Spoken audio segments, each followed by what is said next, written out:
you're going to be your own attorney, and you got to know all the programming. When you hear him call your case, you get off your tail feather and you run right up there as quick and expediently as possible without knocking anybody down, and you say, "Ready, Your Honor." You state your appearance. "I'm so-and-so, hearing before this honorable court. I'm standing as my own counsel. In my state, it's under Article 1, Section 13. I've appointed myself my own attorney, and I'm ready to proceed with my administrative and procedural matters.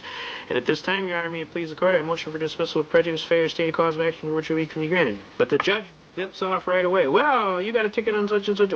I said, "Oh, Your Honor." I said, "Are you the judge, the disinterested third party that's trying this case? The trier of fact?" He said, "Yes." "Is this the prosecutor over here to my right?" "Yeah, that's him." "Are you going to prosecute this case, Your Honor?" He said, No, I'm the judge." I said, "Then why are you asking discovery questions? Because isn't that his job over there? That's what he's supposed to do. He's supposed to present his case as the prosecutor, trier of the case.